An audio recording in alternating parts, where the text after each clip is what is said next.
প্রতিদিন নতুন নতুন ভালোবাসার গল্প পেতে আমাদের চ্যানেলটি সাবস্ক্রাইব করে বেল বাটনে ক্লিক করুন। কে নিয়ে যাও, আমার সহ্য হচ্ছে না।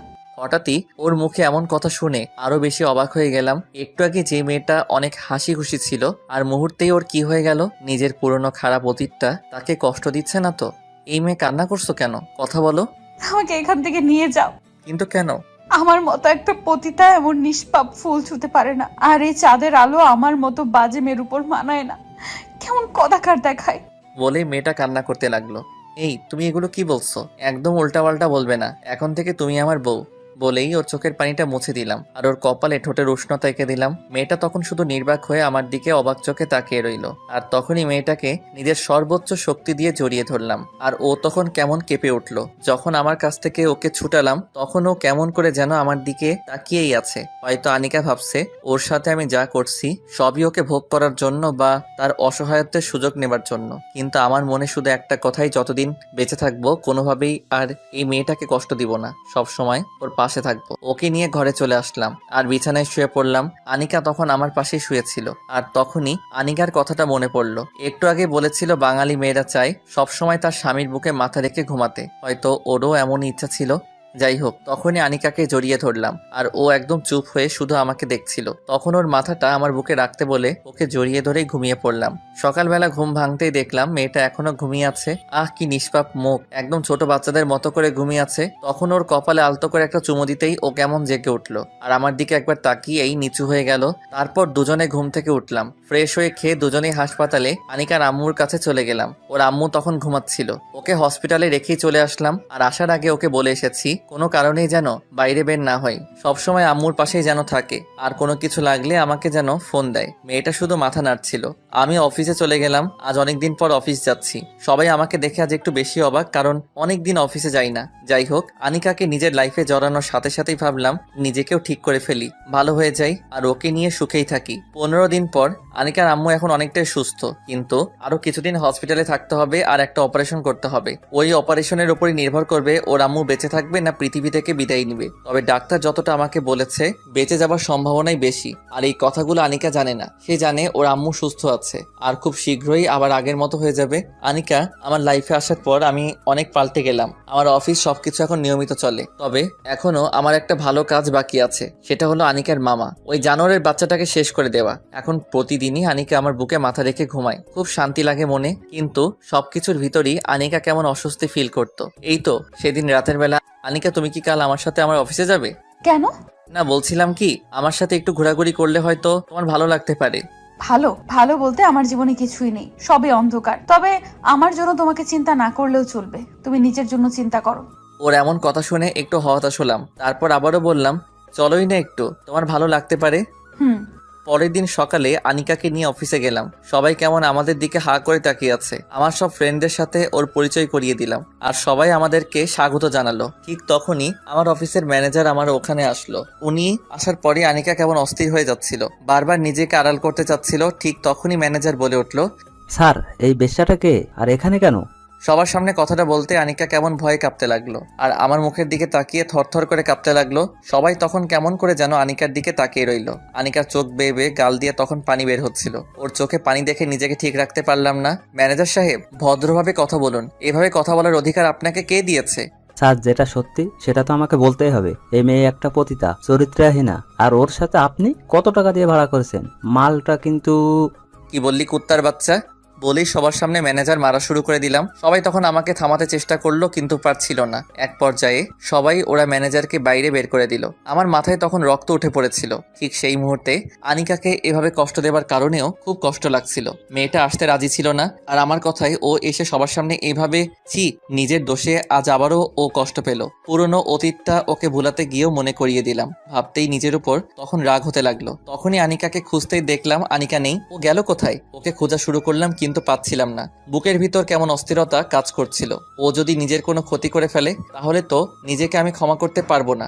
সব দোষ আমার, কেন যে ওকে এখানে আনতে গেলাম। কিন্তু ও কোথায়? খুঁজতে লাগলাম আনিকাকে, কিন্তু পাচ্ছি না।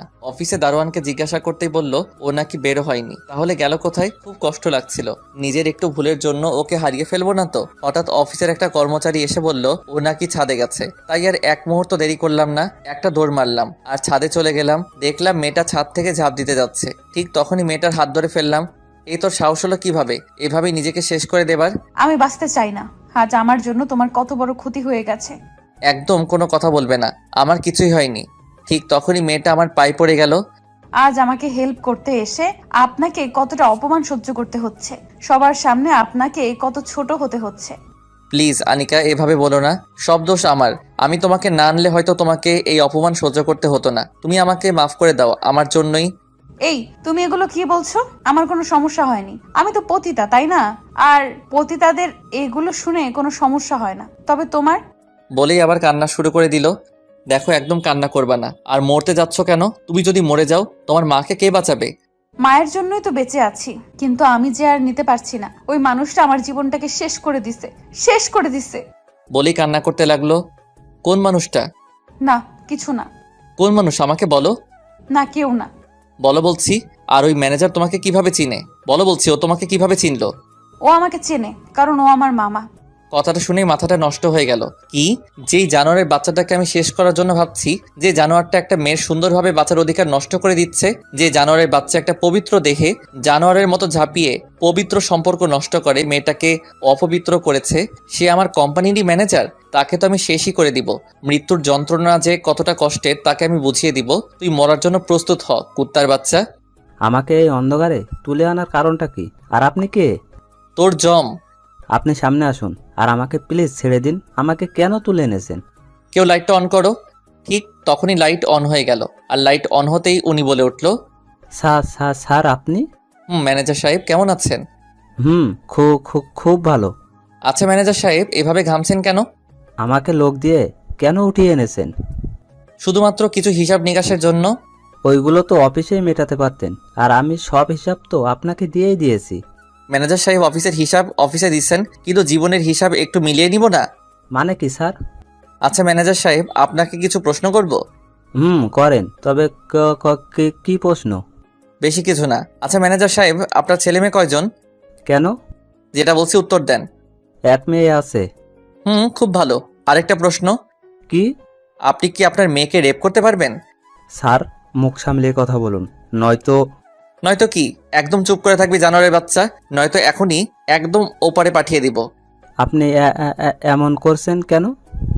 নিজের মেয়েকে রেপ করতে পারবি না তাহলে কেন নিজের ভাগ্নিকে এই কাজ করলি? সেও তো তোর নিজের মেয়ের মতোই ছিল। আমি কিছু করিনি, আমাকে ছেড়ে দিন, আমি কিছু করিনি। আনিকা, এইদিকে আসো। বলতেই আনিকা আস্তে আস্তে হাঁটতে হাঁটতে সামনে এসে উপস্থিত। আনিকা, ওকে শেষ করে দাও। এই নাও পিস্তল। না, ওকে আমি এটা দিয়ে গুলি করে মারবো না, ওকে আমি দাও দিয়ে কুপিয়ে কুপিয়ে মারবো। না মা, আমাকে ছেড়ে দে মা, তুই তো আমার মেয়ের মতো, আমি না তোর মামা, আমাকে মারিস না।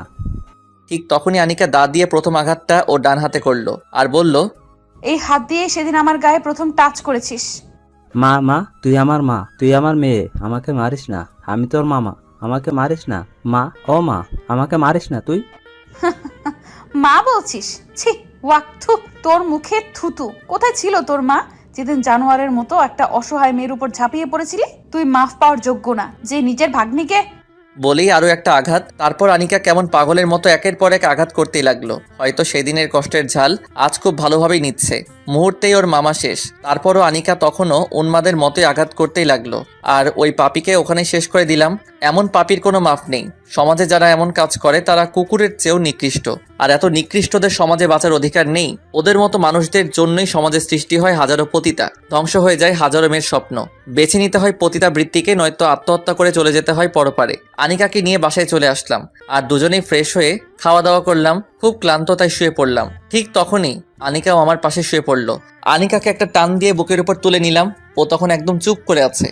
এই মেয়ে, বালিশে শুয়েছিলে কেন? তোমাকে বলছি না সবসময় আমার বুকের উপর মাথা রেখে ঘুমাবা? হাসছো কেন? হাসবো না তো কি করব? দুদিন পর তো এমনিতেই বালিশে ঘুমাতে হবে, তাই না? আর তো মাত্র 26 দিন বাকি আছে, তাই না? এরপরে তো তোমার 2 মাস শেষ। তবে যাই হোক, তোমার প্রতি চিরকৃতজ্ঞ থাকবো। ওর মুখে কথাগুলো শুনে খুবই অবাক লাগছিল, কারণ দিনগুলো আনিকা যে এত ভালোভাবে হিসাব রাখবে বুঝতেই পারিনি। সময় যেতে যেতে যে এতগুলো দিন চলে গেছে সেটাও বুঝতেই পারিনি। কিন্তু ও কি বুঝতেছে না আমি ওকে এখন ভালোবাসি বলেই ওর পাশে আছি? কি হলো উমর ফারুক, চুপ কেন? না, এমনিতেই। আচ্ছা, তোমাকে একটা কথা বলবো। বলো। এই যে তুমি সেই প্রথম দিন থেকেই আমার এত উপকার করছো, তারপর আবার শর্ত মোতাবেক বিয়ে করে